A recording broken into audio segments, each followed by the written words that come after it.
Seoul/Washington, Reuters, 3 weeks before an unprecedented U.S. North Korea summit is supposed to take place, President Donald Trump will meet South Korean President Moon Jae-in on Tuesday as U.S. officials try to figure out whether Pyongyang is serious about negotiating a deal on denuclearization.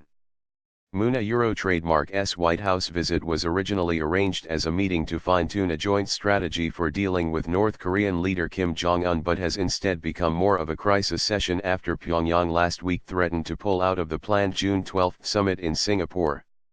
Moon a trademark's government led efforts to resume dialogue with North Korea and gave enthusiastic accounts of its encounters with Kim, spurring Trump to accept an offer of a first-ever meeting between U.S. and North Korean presidents. But the White House was caught off guard when, in a dramatic change of tone, North Korea last week condemned the latest U.S. South Korean air combat drills, suspended North-South talks and threw into doubt the summit with Trump if Pyongyang was pushed toward a unilateral nuclear abandonment. Trump has insisted he remains committed to the summit. His aides are looking to Moon to help determine whether Kim is taking a harder line against denuclearization than South Korea had previously communicated to them, a U.S. official said, speaking on condition of anonymity. Other U.S. officials have privately expressed concern that Moon, eager to make progress with the North, may have overstated Kim trademark's willingness to negotiate in good faith over the dismantling of his nuclear arsenal. 2 visits by U.S. Secretary of State Mike Pompeo over the past 2 months have apparently failed to yield much clarity on Kim trademark's intentions. Some in the U.S. government worry that Moon may be prepared to accept a less stringent version of North Korean denuclearization than Washington wants and could be open to faster sanctions relief for Pyongyang, the officials said.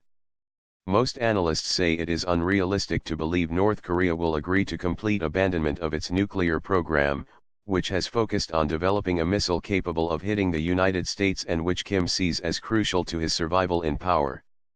If the summit is cancelled or fails, it would be a major blow to what Trump supporters hope will be the biggest diplomatic achievement of his presidency.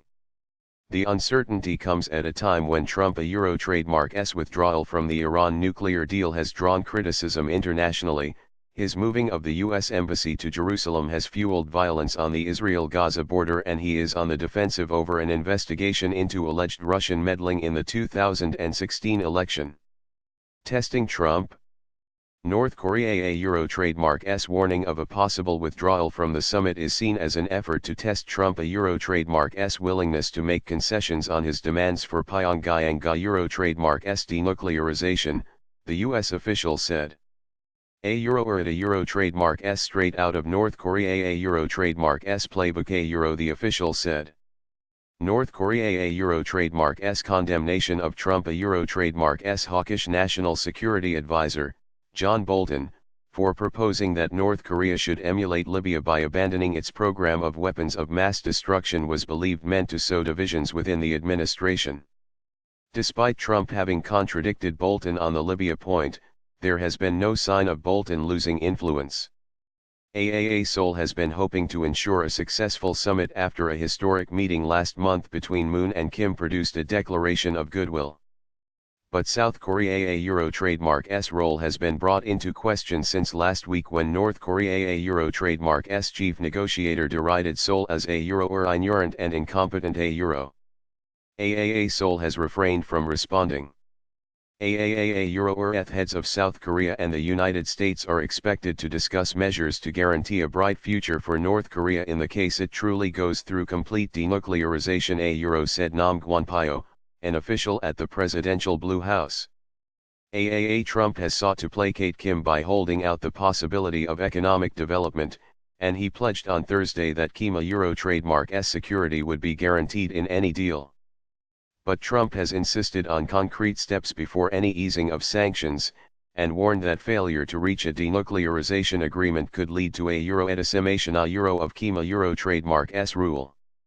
They are locked into not giving much to the North Koreans early, whereas South Korea probably has a bit more interest in economic incentivization, said Christopher Green, an analyst with the International Crisis Group. So they need to calibrate between the two of them. China could also be on the agenda. Trump suggested last week that Beijing, which Washington is at odds with over trade, may be influencing North Korea. Euro trademark's hardened stance. Beijing responded on Friday that it stands for stability on the Korean peninsula and for settlement through diplomacy. However, Trump on Monday urged China, North Korea. Euro trademark's main trading partner, to maintain tight sanctions, tweeting that a Euro word is that recently the border has become much more porous. Euro